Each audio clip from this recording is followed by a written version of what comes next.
नमस्कार दोस्तों, स्वागत है आप सभी का आपके अपने चैनल स्टडी विद आदित्य प्रेम पर। तो आज 7 मई सेकंड शिफ्ट एनटीपीसी का सेकंड शिफ्ट का एग्जाम जो है आपका समाप्त हो चुका है। तो आज हम आपके लिए लेकर के आए हैं सेकंड शिफ्ट में जितने भी प्रश्न पूछे गए हैं जीके जीएस का, सारे प्रश्न को हम डीपली एनालिसिस करेंगे। तो आप लोग हमारे साथ जुड़ने के लिए चैनल को सब्सक्राइब कर सकते हैं और बेल आइकन को दबा करके रख सकते हैं, जिससे आपको हर वीडियो का नोटिफिकेशन सबसे पहले मिल सके। तो चलिए बिना किसी देरी के आज जितने भी प्रश्न सेकंड शिफ्ट में पूछे गए हैं सारे प्रश्नों को हम देखते हैं। तो आपका पहला प्रश्न पूछा गया था, अंतरराष्ट्रीय विकास को बढ़ावा देने के लिए यूएनडीपी का पूर्ण रूप पूछा गया था, फुल फॉर्म। तो यूएनडीपी का फुल फॉर्म होता है, सभी को पता ही होगा, यूनाइटेड नेशन डेवलपमेंट प्रोग्राम। ठीक है, इसकी स्थापना कहाँ हुआ था? तो स्थापना इसका हुआ था 22 नवंबर 1965 को, और मुख्यालय इसका कहाँ था? मुख्यालय आपका न्यूयॉर्क शहर में, न्यूयॉर्क में, यूएसए में है। ठीक है, इसका मुख्य उद्देश्य क्या रहता? तो मुख्य उद्देश्य इसका रहता गरीबी मिटाना, असमानता को कम करना, देशों को सतत विकास लक्ष्यों को प्राप्त करना। ठीक है, प्रमुख रिपोर्ट, यह संस्था हर साल जो है विश्व स्तर पर मानव विकास रिपोर्ट जारी करता है, जिसमें मानव विकास सूचकांक शामिल होता है। इसको भी ध्यान रखते हुए चलना है। अगला प्रश्न आपका पूछा गया था, कंप्यूटर और मनोरंजन के क्षेत्र में जो है सीडी का फुल फॉर्म पूछा था आपका। दो फुल फॉर्म तो स्टार्टिंग में आ गया। तो सीडी का फुल फॉर्म क्या होता है? कंपैक्ट डिस्क होता है। इसका आविष्कार 1982 में टेक कंपनियां फिलिप्स और सोनी ने मिलकर किया था। ठीक है, यह जो है एक तकनीकी ऑप्टिकल डिस्क डेटा स्टोरेज है, जिसमें डेटा को पढ़ने लिखने के लिए लेजर बीम का उपयोग किया जाता है। इसकी स्टोरेज क्षमता के बारे में जानते हैं, तो इसका स्टोरेज क्षमता जो है 700 MB तक होती है, जिसमें जो है 80 मिनट का अनक्रप्टेड ऑडियो स्टोर किया जा सकता है। डीवीडी का फुल फॉर्म देख लीजिए, digital versatile disc. CD ROM का compact disc, CD ROM memory. अगला प्रश्न आपका पूछा गया था, गणित के क्षेत्र में प्रतिष्ठित एबेल पुरस्कार जो है किसे सम्मानित किया गया था? किसे किया गया था? आपका मिशेल टेलाग्रैड को। ठीक है, गणित का नोबेल पुरस्कार, दुनिया भर में गणित के नोबेल पुरस्कार जो है एबेल पुरस्कार को कहा जाता है, और यह पुरस्कार नॉर्वे के राजा, प्रसिद्ध नॉर्वेजियन गणितज्ञ नील्स हेनरी एबेल की स्मृति में दिया जाता है। इसकी शुरुआत कब हुई थी? शुरुआत हुआ था 2003 में। इसको भी ध्यान रखना है। भारतीय विजेता को ध्यान रखते हैं। तो भारतीय विजेता जो है आपका भारतीय मूल के अमेरिकी गणितज्ञ श्रीनिवास वर्धन को 2007 में संभाव्यता सिद्धांत के लिए पुरस्कार मिला था। ठीक है, अगला प्रश्न आपका पूछा गया था, भारतीय मंदिर वास्तुकला विमान शब्द जो है किस मंदिर शैली से प्रमुख विशेषता है? तो आपका द्रविड़ शैली हो जाएगा। ठीक है, द्रविड़ शैली कहाँ की है? तो दक्षिणी भारतीय का है।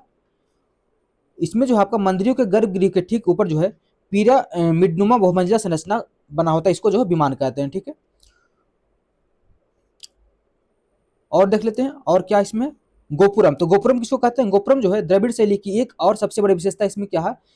भव्य परिवेश में गोपुरम कहा जाता है। क्या? जब द्रविड़ शैली एक सबसे बड़ी विशेषता उनकी विशाल और भव्य परिवेश, प्रवेश द्वार पर जो है एक आपका क्या कहते हैं, दक्षिणी में द्रविड़ शैली में आपका एक वैल के आकार की बना है, जिसको गोपुरम कहते हैं। ठीक है, अगला प्रश्न आपका पूछा गया था, द्रविड़ शैली जो है इसका उदाहरण नहीं है पूछा गया था। तो उसमें ऑप्शन होगा आपका सिद्धेश्वर महादेव मंदिर, ये आपका सही उत्तर वहां पर हो जाएगा। ठीक है, द्रविड़ शैली का सर्वश्रेष्ठ उदाहरण आपका बृहदेश्वर मंदिर, जो कि तंजौर में है। ये जो आपका चोल शासक राज प्रथम द्वारा निर्मित किया गया था, और ये पूरी तरह जो आपका ग्रेनाइट से बना हुआ, इसको भी ध्यान में रखना है। मीनाक्षी मंदिर मदुरई में है, इसमें जो है विशाल गोपुरम के लिए विश्व फेमस है। शोर मंदिर ये आपका महाबलीपुरम में है, इस पल्लव राजवंश द्वारा निर्मित किया गया था। सिद्धेश्वर महादेव मंदिर ये जो आपका है उत्तर मध्य भारत की वास्तुकला है, इसमें मुख्यतः जो है नागर और भूमिजा शैली में पाया गया। ठीक है, अगला प्रश्न आपका पूछा गया था, गंगई कोंडा, जिसको गंगा का विजेता कहते हैं, गंगई कोंडा जो है इसकी उपाधि निम्नलिखित में से किस चोल शासक ने धारण किया था? यह पूछा गया था। तो राजेंद्र चोल प्रथम हो जाएगा। चलिए अगला प्रश्न क्या पूछा गया था? अगला प्रश्न आपका पूछा गया था 1818 में बंगाल में फराजी आंदोलन। तो फराजी आंदोलन के बारे में पूछा गया था, इसकी शुरुआत किसने किया था? इसकी शुरुआत आपका 1818 में हुआ था, किया गया था हाजी शरीअतुल्लाह के द्वारा किया गया था। ठीक है,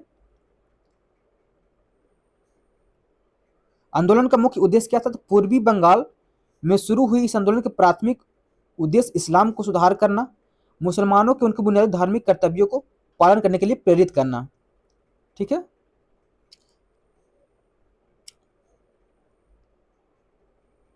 चलिए अगला प्रश्न देखते हैं। इसमें जो आपका है दुद्दू मियाँ जो है, दुद्दू मियाँ कौन थे? दुद्दू मियाँ जो आपको है हाजी शरीयतुल्लाह की मृत्यु के बाद उनके पुत्र मोहिसुद्दीन अहमद इस आंदोलन का नेतृत्व किया। इसमें जो है एक मजबूत राजनीतिक कृषि और इसमें दुद्दू मियाँ का एक प्रसिद्ध नारा था, इसको ध्यान रखना है।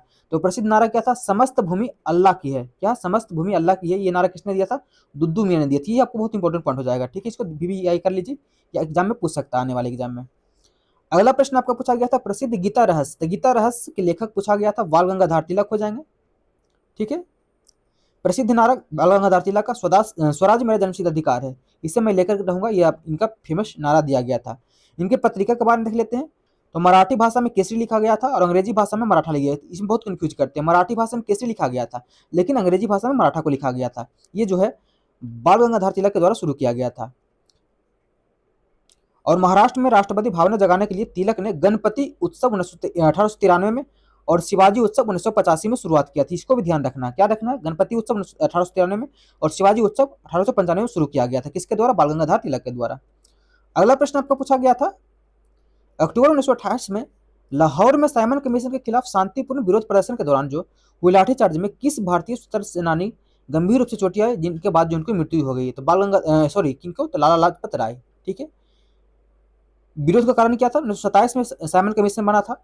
इसके विरोध में 7 सदस्य अंग्रेज के थे। इसमें श्वेत कमीशन कहा गया था। साइमन कमीशन को श्वेत कमीशन कहा गया। इसमें जो है आपको 7 अंग्रेज सदस्य थे। तो इसमें जो है एक भी भारतीय न होने के कारण जो इसके पूरे देश में साइमन गोबे का नारा दिया गया था। और इसी के विरोध में जो है लाला लाजपत को लाठी प्रदर्शन में लाठी से चोट लगी थी और इसके बाद मृत्यु हो गई थी। तो लाठी से घायल होने के बाद इस नारा दिया था, मेरे शरीर पर पड़े एक एक लाठी ब्रिटिश सरकार के ताबूत की आखिरी कील साबित होगी। ये इन्होंने कहा था, मरते समय कहा था, ठीक है। और इसका बदला जो है लाला की मृत्यु जो है इसका बदला लेने के लिए भगत सिंह, शिवराम गुरु, चंद्रशेखर आजाद तीनों ने जो है पुलिस अधिकारी JP सैंडर्स की हत्या कर दिया था, ठीक है। लाला लाजपत राय को पंजाब केसरी कहते हैं, इसको ध्यान रखना। और पंजाब नेशनल बैंक जो है इसी की सह स्थापना भी किया गया था। अगला प्रश्न आपका पूछा गया था दिल्ली सल्तनत की पहली महिला शासिका राज्य सुल्तान जो है इसकी टाइम पीरियड पूछ रहा है। तो टाइम पीरियड 1236 से 1240 तक, इसको ध्यान रखना है। रजिया सुल्तान जो है गुलाब वंश की शासक थी और ये जो है इल्तुतमिश की बेटी थी। यह दिल्ली के सिंहासन पर बैठने वाली पहली और एकमात्र मुस्लिम शासिका थी, इसको भी ध्यान रखना है। इन्होंने जो पर्दा प्रथा का त्याग कर दिया था और पुरुष के लिए कुबा कोट कुलाह टोपी पहनकर जो है खुले दरबार में बैठती थी, इसको भी ध्यान रखना। क्या? कुबा और कुलाह पहन के पूरे दरबार में खुले दरबार में बैठती थी।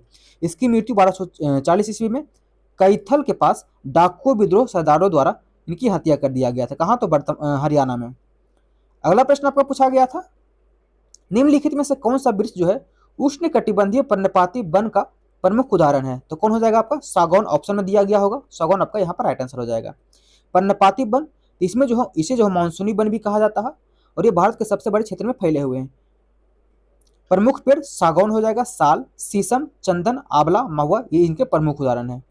देवदार जो है ये अभी आपका एक फर्न क्या पर्वतीय वन है जो हिमालय क्षेत्रों में पाया जाता है।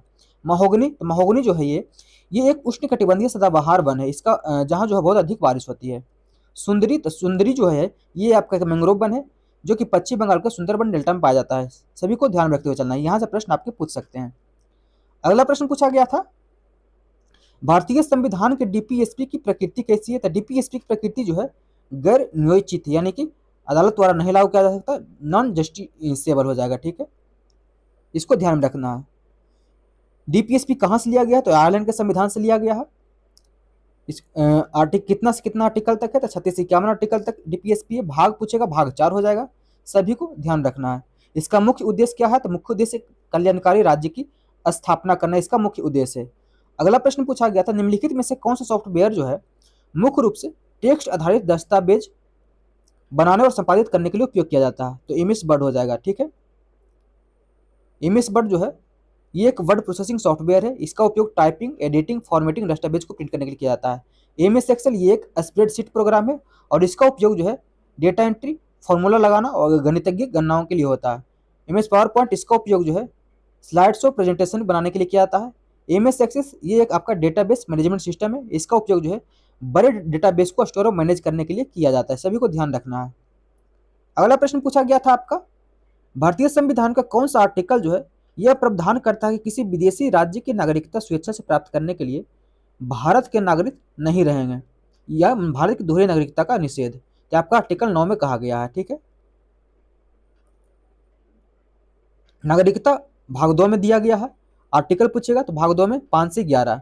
5 में क्या कहा, आर्टिकल 5 में संविधान लागू होने के समय नागरिकता को प्राप्त करना, और 11 में संसद को नागरिकता के अधिकार में कानून द्वारा सर्वोच्च शक्ति देता है, माननीय नागरिकता अधिनियम इसको। चलिए, इसमें एक प्रश्न पूछा था आपको, नागरिकता अधिनियम जो है कब पारित हुआ था, 1955 में, ठीक है। अगला प्रश्न आपको पूछा गया था, भारतीय संविधान के आर्टिकल 141 जो है निम्नलिखित में से किससे संबंधित है, तो ये इसका संबंध आपका सर्वोच्च न्यायालय द्वारा घोषित कानून को निचली अदालतों पर बाध्यकारी होना, ठीक है। आर्टिकल 143 में क्या है, राष्ट्रपति सर्वोच्च न्यायालय में कानूनी मामलों में परामर्श जारी कर सकता है। 142 में क्या कहा गया, सर्वोच्च न्यायालय जो है अपने सामने लंबित किसी भी मामले को पूर्ण न्याय करने का आदेश पारित कर सकता है, ठीक है। और 124 में सर्वोच्च न्यायालय की स्थापना, गठन, न्यायाधीशों की नियुक्ति जो है आर्टिकल 124 में दिया गया है। अगला प्रश्न आपका पूछा गया था, निम्नलिखित में से कौन सा कार्य भारत के राष्ट्रपति का नहीं है पूछा गया था, तो वहां पर आपको एक ऑप्शन दिया गया है, राज्यसभा की अध्यक्षता करना। ये जो है वहां पर आपका नहीं हो जाएगा। राज्यसभा के पदेन सभापति कौन होता है, तो उपराष्ट्रपति होता है, ठीक है।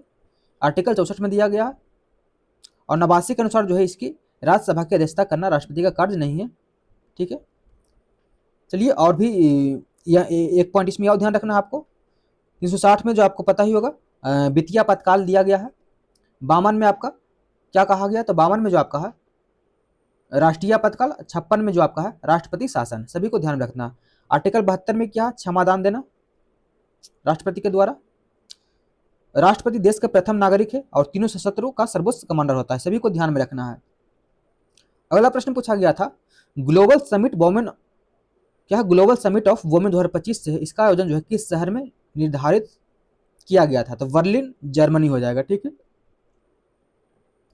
इसे जो है महिलाओं के लिए दावोस के रूप में भी जाना जाता है। इसका मुख्य विषय क्या था, तो डिजिटल युग के मूल्यों के पुनर्स्थापना। अगला प्रश्न पूछा गया था, निम्नलिखित में से कौन सा जल मार्ग जो है अंडमान द्वीप समूह और निकोबार द्वीप समूह को एक दूसरे से अलग करता है, तो 10 डिग्री चैनल हो जाएगा। 10 डिग्री चैनल जो आपका है लिटिल अंडमान को कार निकोबार से अलग करता है। 8 डिग्री चैनल आपका जो है भारत में लक्षद्वीप और मिनिकॉय द्वीप को अलग करता है। 9 डिग्री लक्षद्वीप समूह को मिनिकॉय के बाकी लक्षद्वीप से अलग करता है। देखिए यहाँ पर कंफ्यूज मत कीजिएगा। 8 डिग्री में क्या है, मालदीव को जो है लक्षद्वीप के मिनिकॉय से अलग करता है। 9 डिग्री में आपका लक्षद्वीप को मिनिकॉय द्वीप से अलग करता है, दोनों में कंफ्यूज मत होइएगा। डंकन पैसेज जो आपका है दक्षिण अंडमान और लिटिल अंडमान के बीच एक समुद्री जलभूमि मध्य। अगला प्रश्न आपका पूछा गया था, जल धारण करने की उच्च क्षमता के कारण जो है कपास की खेती के लिए कौन सी मिट्टी सबसे उपयुक्त मानी जाती है, तो काली मिट्टी, इसको रेगुर मिट्टी भी कहा जाता है। काली मिट्टी को रेगुर मिट्टी कहते हैं या काली कपासी मिट्टी कहा जाता है। इसकी विशेषता, इसमें नमी धारण करने की क्षमता बहुत अधिक होती है, सूखने पर इसमें गहरी दरारें पड़ जाती है, और इसे जो है स्वतः जुताई वाली मिट्टी भी कहते हैं। चलिए, अगला प्रश्न पूछा गया था आपका, यदि लाल फूल वाले पौधे और सफेद फूल वाले पौधे के बीच संकरण कराने पर गुलाबी फूल वाली संतान उत्पन्न होती है, तो यह अनुवांशिक के लिए किस नियम या प्रक्रिया का उदाहरण है, तो आपका अपूर्ण प्रभाविता दिया हुआ ऑप्शन में, यह आपका राइट आंसर हो जाएगा, ठीक है। चलिए, अगला प्रश्न पूछा गया था आपका, पर्यावरण संरक्षण पर पहला अंतर्राष्ट्रीय शिखर सम्मेलन जो है किस वर्ष और कहां आयोजित किया गया था, तो आपका 1972 में स्टॉकहोम में आयोजित किया गया था। चलिए, विश्व पर्यावरण दिवस कब मनाया जाता है, तो आपका 5 जून को मनाया जाता है, इसको ध्यान में रखना है। अब पहला कब मनाया गया था, तो पहला जो आपको 1973 में मनाया गया था। यूएनईपी की स्थापना कब हुई थी, चलिए आपको कमेंट में बताना है। अगला प्रश्न आपका पूछा गया था, कंप्यूटर में सीपीयू का प्रमुख कार्य क्या होता है, तो निर्देशों को प्रोसेस निष्पादित करना। सीपीयू में मुख्य भाग कौन कौन से हो जाएंगे, सीपीयू का फुल फॉर्म देख लीजिए, सेंट्रल प्रोसेसिंग यूनिट, इसे कंप्यूटर का मस्तिष्क कहते हैं। यह हार्डवेयर और सॉफ्टवेयर के लिए मिलने के सभी निर्देशों को प्रोसेस और एग्जीक्यूट करता है। एएलयू का फुल फॉर्म होता है arithmetical logical unit. CU control unit. Register जो है ये सीपीयू के अंदर सबसे तेज सबसे छोटी मेमोरी होती है, और डेटा को अस्थायी रूप से स्टोर करने के लिए हार्ड डिस्क, एचडीडी और एसएसडी का काम सीपीयू का, सीपीयू का नहीं है बल्कि हार्ड डिस्क, एचडीडी और एसएसडी का काम होता है, क्या, अस्थायी रूप से डेटा को स्टोर करने के लिए। अगला प्रश्न आपका पूछा गया था, क्या मानव शरीर में पूर्ण पाचन के बाद प्रोटीन जो है निम्नलिखित में से किसमें परिवर्तित हो जाते हैं, अमीनो एसिड में।